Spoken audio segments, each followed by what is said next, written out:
Good afternoon. I'm Brittany Johnson in for Karen Holmes Ward. The stories of missing and murdered Black women and girls often fail to catch media attention and the national spotlight, but people of color account for a significant number of missing persons cases. Several organizations are working to shine a light on what some are calling an epidemic. And for one local family, the crisis hit too close to home. In the United States, Black and brown people go missing at a disproportionate rate. The Everett family of Charlene Rosemond are familiar with the pain and of losing a loved one and having to search for them on their own. It's been 16 years since Charlene's family first walked into the Everett police station to report the 23-year-old missing. I'll miss you forever. I'll love you forever. Forever we will be together. Charlene, our lives will never be the same without you. One day God will reunite us all back together. You may not be here, but your spirit will remain with us forever. Rosalie Rosemond remembers her sister as being ambitious and full of life. The life of the party. She was always brave, very adventurous. And so I always wanted to be like her. She was a fashionista. She had plans to open up a hair salon. On April 7, 2009, Rosalie and her family reported Charlene missing to the Everett police. Charlene had not returned home with her dad's car after taking it to work the day prior. They would then find out that she never showed up to work. We had tried calling her phone, and it rang and it rang and it rang, and eventually it stopped ringing and it just went to voicemail, and she would never miss work. But we went to the Everett police station, and they wouldn't take the report. They said you have to wait 24 to 48 hours. I can't remember exactly. They're like, she's 23, she's an adult. They're allowed to, choose not to come home if they choose not to. And we tried to emphasize this is not the case. This is a problem. The last conversation she had with her mother was the morning before she disappeared. She had plans to purchase a vehicle with her friend after work who could give her a discounted price. She had $4,000 with her to buy the car. Everett Police Department, they weren't really doing anything to help us, and at some point my dad would call the state police because he's like, please, can you guys help me? My daughter's missing. And they would hang up on him. They didn't even give him the time of day to listen. Rosalie tried to get media attention. Only WCVB's Todd Kaskiewicz followed up. He was the only news reporter that actually acknowledged my email. He actually came out. The family of 23-year-old Charlene Rosemond is at a loss. And he did an interview about my sister that was missing. The Rosemonds turned to friends and family to search for Charlene. The goal was to find my dad's car, and once we found his car, we would find her.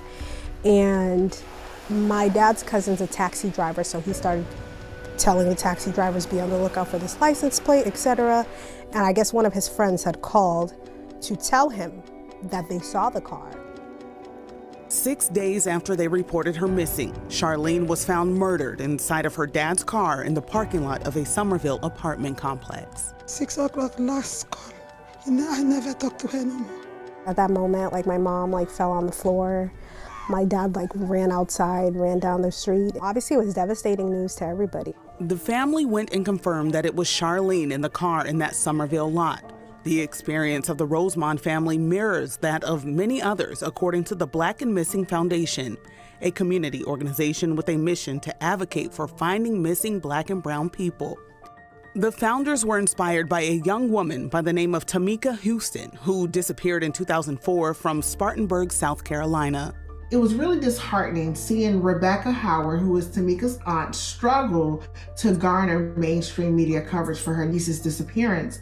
And so Natalie and I decided to do some research to see if this really was an issue that was impacting our community, and that is what led to the birth of the Black and Missing Foundation. The late, great Gwen Ifill, she coined the term missing white women syndrome, and essentially what that means, if you don't have blonde hair, blue eyes, fairly attractive, your stories are just not sensational enough. And it seems to be the case how people of color have been underrepresented. When you think about the makeup of how even the Black community make up 13% of the population, but yet people of color represent 40% of those that are missing. In Massachusetts, there are many cases of Black and brown people missing. Former Mass State Police Detective Lieutenant Robertson is familiar with the work on those cases. For over 25 years, I was working with the Massachusetts State Police. I started working with active homicides for Bristol County District Attorney's Office for the State Police. And then I ended up working with the Unresolved Cases Unit. I was a unit commander, and we worked on unsolved homicides, sexual assault cases, missing persons, unidentified remains cases. In October 2019, the Unresolved Case Unit was established by a member of the department with a personal connection to the work. Colonel Carrie Gilpin was the colonel of state police. Her sister had been murdered and the case had been unsolved for years, and she always wanted to start a unit. When their loved ones are missing, Robertson says families should contact law enforcement agencies immediately. Family members are concerned that their loved ones have drug, alcohol, or mental health issues and don't want to report them missing. We're going to work on the case no matter what, and the first thing, it needs to be reported missing. Robertson says it's crucial for families to report their loved ones missing so that law enforcement can enter the case into the National Missing and Unidentified Person System, known as NamUs. Othram, a forensic genetic genealogy company, also plays a pivotal role in helping find and identify missing persons. We built Othram in late 2018 as the first private laboratory, at least in North America, to build or generate human ID from forensic evidence. We only work with law enforcement and medical examiners and coroners internationally now to help them figure out DNA from a crime scene. And technology's there now, but ultimately at the end of all that work, to help bring resolution and certainty where there was none, is very rewarding work. Law enforcement officers have expressed how tips and media coverage are always helpful in locating a missing person. But after the initial media attention has died down, the burden remains on the families to continue to keep their cases top of mind. Recently, Rosalie spoke in front of the Somerville City Council to advocate for answers on the unsolved investigation of who murdered her sister, Charlene. And April of this year will mark 16 years that my family and I have been without my sister, and her murder still remains unsolved. On April 10th, 2 weeks following Rosalie's testimony, the Middlesex District Attorney's Office announced a historic break in Charlene's case. 38-year-old Hinsky Anacreon was charged with the murder of Charlene Rosemond.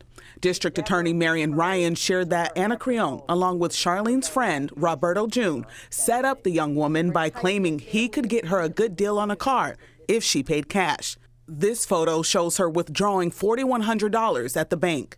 June and Anacreon then lured Charlene to the parking lot where she was robbed, shot, and killed.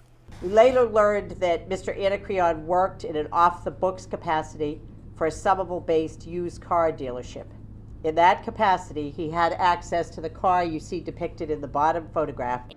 June is now deceased, but Anacreon was indicted by a Middlesex County grand jury on charges of murder, willfully misleading a police officer, and willfully misleading an attorney.